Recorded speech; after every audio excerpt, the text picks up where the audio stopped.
Himachal cabinet की बैठक चल रही है। मुख्यमंत्री सुखविंदर सिंह सुक्खू की अध्यक्षता में बैठक चल रही है। आपकी जानकारी के लिए बता दें कि इस बैठक में सीपीएस मामले पर चर्चा हो सकती है। सरकार के 2 साल के कार्यक्रम को लेकर भी चर्चा संभव है। शीतकालीन सत्र से जुड़े विषय पर भी हो सकता है चर्चा हो रही हो। ये कई ऐसे विषय हैं जो काफी महत्वपूर्ण हैं, जिनको लेकर इस बैठक में हो सकता है चर्चा हो रही हो। लेकिन बैठक का नतीजा क्या रहेगा ये बाद में हम आपको बताएंगे। लेकिन फिलहाल हम सीधे जुड़ते हैं शिमला से हमारे ब्यूरो प्रदीप ठाकुर के साथ, ताकि हम सीधे जानकारी आप तक पहुंचा सके, क्योंकि उनके पास है अंदर की खबर। प्रदीप, ये बैठक चल रही है हिमाचल कैबिनेट की, कितनी महत्वपूर्ण इस बैठक को आप मान रहे हैं?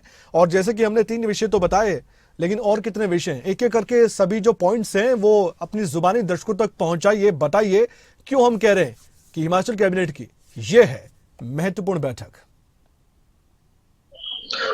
बिल्कुल देखिए, इस वक्त राज्य सचिवालय में ये बैठक चल रही है और मुख्यमंत्री भूपेंद्र सिंह की अध्यक्षता कर रहे हैं। कैबिनेट मंत्री हर्षवर्धन चौहान सभी मंत्री इस बैठक में मौजूद हैं और काफी महत्वपूर्ण बैठक इसलिए भी ये है क्योंकि शीतकालीन सत्र को लेकर आज इस बैठक में चर्चा होने की संभावना है और ये भी संभावना है कि आज तारीखें तय हो जाएंगी तो फिर अगले महीने शीतकालीन सत्र जो धर्मशाला के तपोवन में होता है वहां करवाया जाएगा। यहाँ की तारीखें तय करके राजभवन को भेजी जाती हैं और उसके साथ साथ अगले महीने ही जो राज्य सरकार का यानी सुक्खू सरकार को सत्ता में आए 2 साल पूरे हो रहे हैं 11 दिसंबर को, इसको लेकर भी चर्चा की जानी है कि क्या इसको जश्न के रूप में मनाना है या फिर सादे कार्यक्रम के तौर पर ये कार्यक्रम रहेगा। क्योंकि जो पहला साल था उसको जश्न के तौर पर सरकार ने मनाया था, लेकिन इस साल का कार्यक्रम देखना होगा कि किस तरह से जो है उसको मनाया जाता है। क्या उसमें जो है कोई बड़ा कार्यक्रम किया जाएगा या कांग्रेस पार्टी की सेंट्रल की लीडरशिप भी इसमें मौजूद रहेगी, तो इसको लेकर भी चर्चा इसमें होने की संभावना है और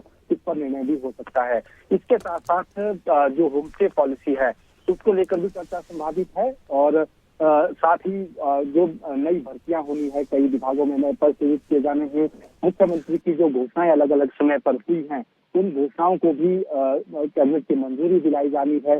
कोरोना मुल्क से जुड़े कुछ इश्यू चल रहे हैं उनको लेकर भी चर्चा आज हो सकती है और इसके साथ साथ बाकी जो पेंडिंग इश्यूज हैं सरकार के उनको लेकर आज चर्चा इस कैबिनेट बैठक में की जा सकती है। लेकिन युवाओं को जरूर इस कैबिनेट बैठक से उम्मीद है कि उनको लेकर क्या फैसला किया जाएगा, कितने नए पद यहाँ पर सृजित किए जाएंगे और कुछ पोस्ट कोड के रिजल्ट पेंडिंग हैं। 980 पोस्ट कोड के अभ्यर्थी अभी भी राज्य सचिवालय के बाहर बैठे हुए हैं, यहाँ खड़े हैं, यानी इंतजार कर रहे हैं कि कैबिनेट बैठक में उनके लिए कोई अच्छी खबर आएगी। लेकिन हमारे सूत्र बता रहे हैं कि इससे जुड़ा कोई एजेंडा कैबिनेट में नहीं है, यानी 980 पोस्ट कोड रिजल्ट निकालने का। लेकिन ये लोग मुख्यमंत्री से भी मिले थे और आज फिर से ये सचिवालय के बाहर यहाँ पर इंतजार कर रहे हैं इस कैबिनेट बैठक के खत्म होने का। तो ऐसे में काफी सारे एजेंडा आइटम है और उसमें देखना ये होगा कि जब बैठक खत्म होगी तो बड़े फैसले क्या निकलकर सामने आते हैं।